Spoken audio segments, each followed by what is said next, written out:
To talk about government efficiency and more, let's bring in one of my regular panels on Tuesday. Let's bring in Liberal MP for Casey, Aaron Violi, and Labor MP for Solomon, Luke Gosling. Welcome to both of you. Yeah, PK. Okay, well. Exciting to have you both as regulars. I'll start with you if I can, Aaron.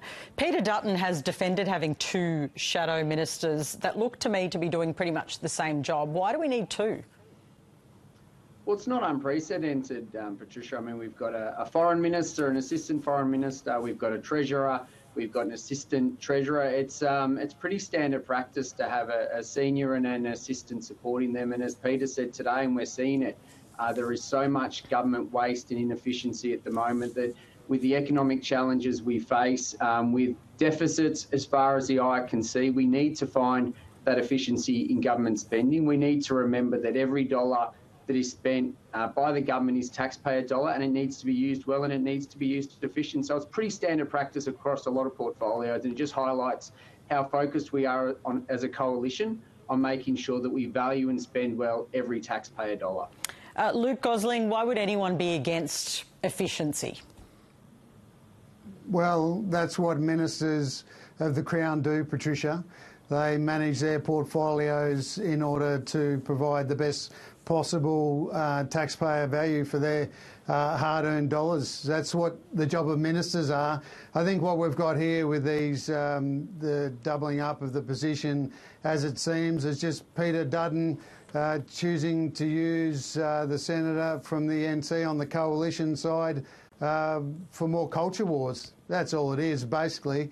There'll be some efficiency in some area that Peter Dutton seeks to create more division. He'll send her in there to create a culture war over it, to talk incessantly through the right-wing media in this country, and it's pretty plain for everyone to see. Okay, give me an example of what you're talking about, Luke. What are you referring to? I reckon you could come up with plenty of examples, Patricia. And that's why I'm asking you, though. I think we'll see that. Well, I'm just not going to play into their game. Let's see if they're serious about really cutting waste, if there is any waste to be found. But as I said, that's the job of ministers, and in our government they're doing a great job when it comes to public servants. I think the previous interviewee, David Pocock, wouldn't be arguing with highly capable, important public servants. And I'll tell you where this really sticks in my craw is as a fourth-generation veteran to know that where the waste is that they see, apparently, is over 500 extra public servants in the Department of Veteran Affairs to deal with the 66,000 backlog of claims under the coalition. Now, I don't think that'll be one that they go after. Let's see. But they're saying that they're going to rip out these extra positions in the public service. That includes ripping services away from veterans. And I think they just want to think carefully about their rhetoric. But they're only after the culture war. They're not really after going after where they think that there's issues with public spending. Now, where there is excesses in public spending, that's the job of our ministers to go about getting rid of those. Aaron, I'll just give you a right of reply before we move on. I mean, when we're talking public servants and efficiency, let's not forget this is a government that in their MyEFO put no increase in the spend on public servants, but at the same time gave an 11% pay rise to public servants last year, which will add $7.4 billion to future deficits to government spending. So the question for Luke and the government is, was that a mistake and there's a $7.4 billion black hole? Or is Labor actually going to cut headcount? Because the only way you can keep the costs at the same level, if you give an 11% increase, is to cut public servant headcounts. There's a lot of questions that the government needs to answer, and that's why we need two people looking at government efficiency. You see issues like that and mistakes like that, and the government can't answer, and the Minister for Finance has refused to give a clear answer on that clear black hole or possible cuts into the future. OK, I want to just stay with you if I can, Aaron, and then I'm coming to you, Luke. Do not despair. Everyone will get a turn. But Jim Chalmers has said today that there are real reasons for Australians to be confident about improved economic conditions for 2025. Should Australians be optimistic about the year ahead? Well, Patricia, when I'm talking to my community members, there is a deep sense of frustration and anger. They're doing it very tough. They've been doing it very tough for over 2.5 years.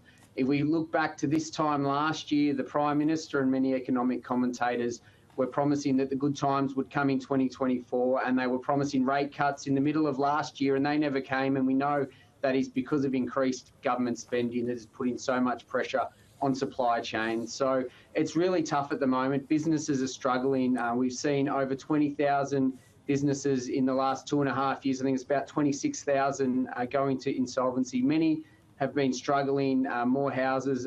Prices are starting to come down in Victoria because people are struggling to pay those prices, but also having to default or look to sell and rent. So look, hopefully there is good economic times coming, but unfortunately we see a government that continues to put pressure on inflation, making it harder for the RBA governor to cut. And we'll see tomorrow what the quarterly inflation rates are, but experts are tipping that the trim mean, the one that the RBA governor still looks at, is above the target band of 2 to 3%. So we'll wait and see.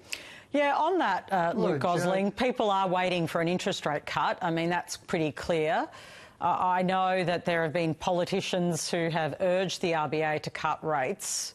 Would you like to see them cut rates at their February meeting?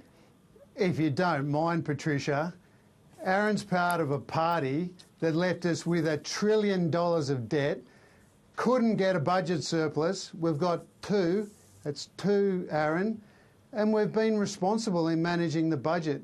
They left us with an inflation rate of 6.1%.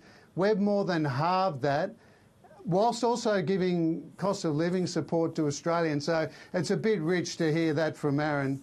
But let's hope that we've created the conditions, and I think we have, created the conditions where the Reserve Bank will, make an assessment on whether they decrease rates. Obviously, that would be great because people are still hurting. Even though we've halved the inflation rate, people are still hurting. Even though we've managed the economy responsibly, and unemployment rates at 4%. So that's what we've been able to do, Patricia, is halve inflation, but at the same time, keep a lid on unemployment. And it hasn't been matched around the world. Let's see what the RBA does. But I think it's a bit rich from those opposite who left us with $1 trillion of debt to try and say that we've got issues managing the budget. Hang on, Patricia, sorry, just on that point, Luke, it wasn't $1 trillion of debt. The budget papers themselves said it was about $518 billion. About 30% of that was generated under the Rudd-Gillard government, and then we had COVID. So I know the Treasurer and the government like to spin the $1 trillion debt line, but it's actually not true. It's factually incorrect, and it was in the budget papers when you took government. So stop spinning lines to the Australian people and take responsibility for the economic challenges that they face. You've been in government for 2.5 years. COVID happened to put supply chain pressures on the economy, and now government spending is keeping inflation elevated. Okay, well, yeah. Is a decade a long time or not? Well, I don't answer questions here, but clearly people can make their own minds in the audience. I look forward to having you back again, guys. I appreciate your time. Yeah, good on you, Patricia. Authorised by Aaron Violi, Liberal Party, Lilydale.